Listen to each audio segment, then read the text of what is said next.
Quadratic form जो इस form में हो, summation i goes to 1 to n, j goes to 1 to n, a i j x i into x j की form अगर कोई है तो वो क्वाड्रेटिक फॉर्म कहलाती है। यहाँ पर अगर ए आई जे रियल नंबर है तो ऐसी क्वाड्रेटिक फॉर्म को रियल क्वाड्रेटिक फॉर्म बोलते हैं। तो एग्जाम्पल के लिए यहाँ पर x1 square plus x1 x2 plus x1 x2 square, ये क्वाड्रेटिक फॉर्म है, क्योंकि यहाँ पर अगर हम देखें तो हर एक टर्म 2 डिग्री की टर्म है, क्योंकि क्वाड्रेटिक फॉर्म में हर एक टर्म 2 डिग्री की होनी चाहिए वेरिएबल की फॉर्म में। तो x1 स्क्वायर एक 2 डिग्री की टर्म है, x1 x2 इसमें 1 + 1 2 डिग्री है, x2 स्क्वायर यहाँ पर वेरिएबल की पावर 2 दिख रही है तो ये भी 2 डिग्री की टर्म है। तो ऐसी फॉर्म को क्वाड्रेटिक फॉर्म बोलेंगे। अगर कोफिशिएंट रियल नंबर है, जैसे यहाँ पर x1 स्क्वायर का कोफिशिएंट 1 है जो कि एक रियल नंबर है, x1 x2 का कोफिशिएंट भी 1 है वो भी रियल नंबर है, x2 स्क्वायर का भी कोफिशिएंट 1 है वो भी रियल नंबर है, तो रियल कोफिशिएंट है तो ऐसी क्वाड्रेटिक फॉर्म को रियल क्वाड्रेटिक फॉर्म बोलेंगे। अभी बात आती है method to write matrix of a quadratic form. किसी भी क्वाड्रेटिक फॉर्म का मैट्रिक्स कैसे लिखते हैं?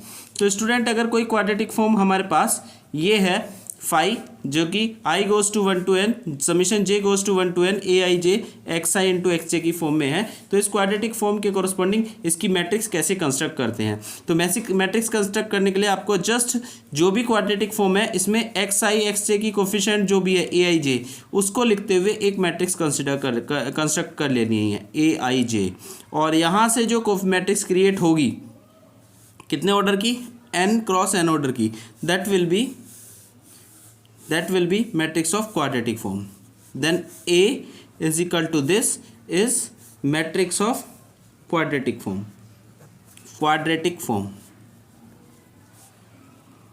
ठीक, फॉर्म क्लियर स्टूडेंट? यहाँ पर क्वाड्रेटिक फॉर्म की मैट्रिक्स को कंस्ट्रक्ट करने के लिए आपको सिंपल काम करना है। जैसे कि अगर आपको एग्जाम्पल के लिए हम एक क्वेश्चन लेकर चलते हैं, तो example right the quadratic form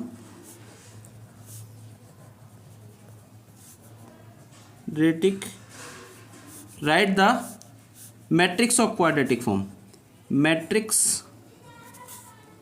capital A of quadratic form।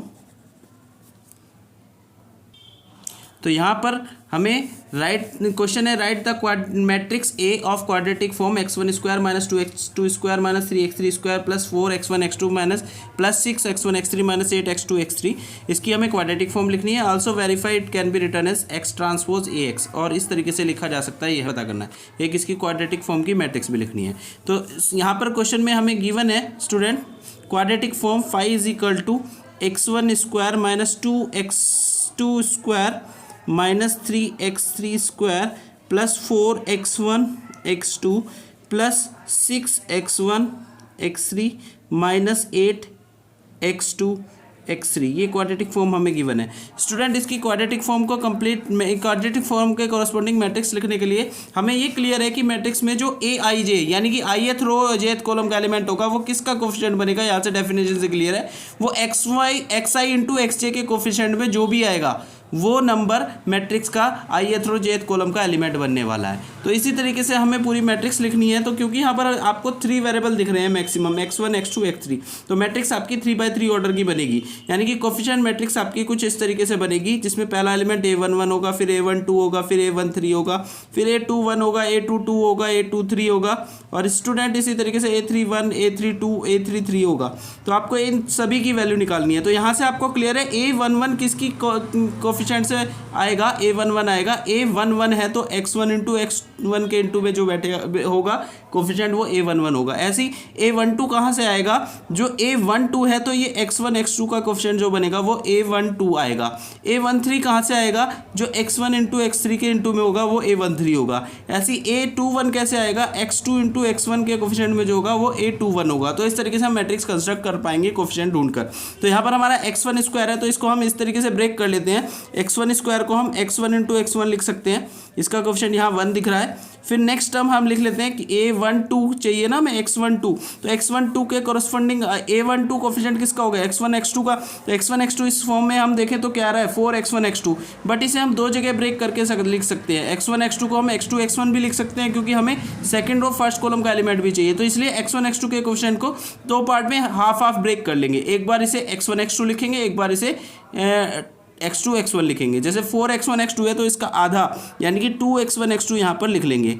बाकी बचा और 2x2 उसको 2x1 x2 उसको हम 2x2 x1 करके आगे लिख लेंगे, क्योंकि अभी हमें फर्स्ट रो कंप्लीट करनी है। तो A11 हो गया, फिर A12 हो गया, फिर नेक्स्ट चाहिए होगा A13 मतलब X1 X3। क्या X1 X3 यहाँ पर दिख रहा है? हाँ स्टूडेंट दिख रहा है, X1 X3 यहाँ पर 6 दिख रहा है, तो इसको हाफ बांट लेते हैं।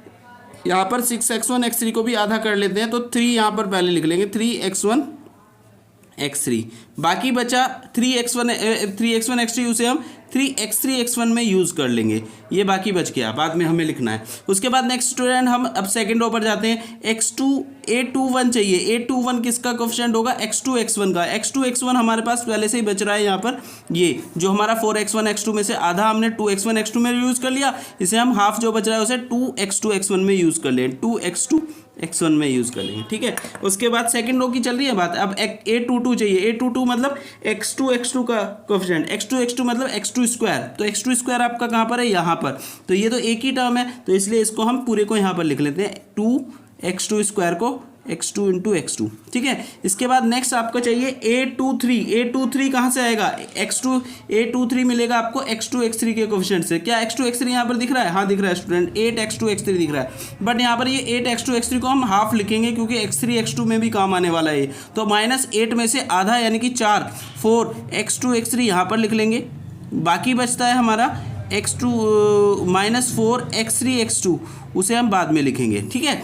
अब यहाँ पर थर्ड रो में आते हैं। थर्ड रो में क्या रहता है? A31 चाहिए। A31 किसका कोफिशिएंट होगा? जो X3 X1 का होगा। तो स्टूडेंट X3 X1 हमारा यहाँ पर बच रहा था, ये X3 X1 यहाँ पर हमारा बच रहा था, जो हमने 6 X1 X3 में से आधा तो यहाँ लिख लिया था, 6 में से 3 X1 X3 यहाँ लिख लिया था। अब X3 X1 को बाकी बचा यहाँ लिख देंगे X3 X1 की फॉर्म में, X1 X3 को X3 X1 की फॉर्म में बाकी लिख लेंगे।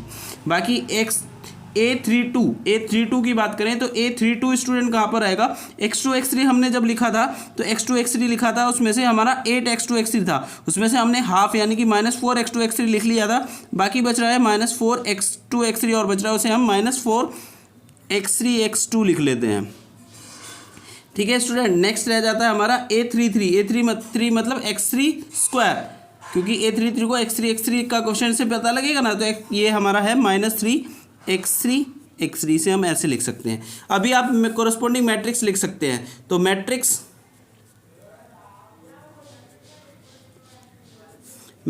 क्या होगी स्टूडेंट? कोरस्पोंडिंग मैट्रिक्स हमारी A इज इक्वल टू हो जाएगी, यहाँ पर आएगा A11 A12 A13 A21 A22 A23, है ना, A31 A32 और A33। स्टूडेंट A11 कहाँ से आएगा? A11 आएगा X1 X1 के कोफिशिएंट से। तो X1 X1 का कोफिशिएंट हमारा कितना है? 1, तो वो यहाँ पर आ जाएगा। A12 कहाँ से आएगा? जो X1 X2 के इंटू में बैठा होगा कोफिशिएंट, तो X1 X2 के इंटू में हमारा 2 आ रहा है, वो आ जाएगा। A13 कहाँ से आएगा? जो X1 X3 के इंटू में होगा, X1 X3 के इंटू में क्या है? यहाँ पर 3 आ जाएगा। A21 कहाँ से आएगा? A21 आएगा X2 X1 के कोफिशिएंट से, तो X2 X1 के कोफिशिएंट से क्या आ रहा है हमारा स्टूडेंट? 2 आ रहा है। नेक्स्ट A22 कहाँ से आएगा? A22 हमारा मिलेगा X2 X2 के कोफिशिएंट यानी कि X2 स्क्वायर से, तो X2 X2 का कोफिशिएंट क्या है यहाँ पर हमारा? -2, तो वो -2 आ जाएगा।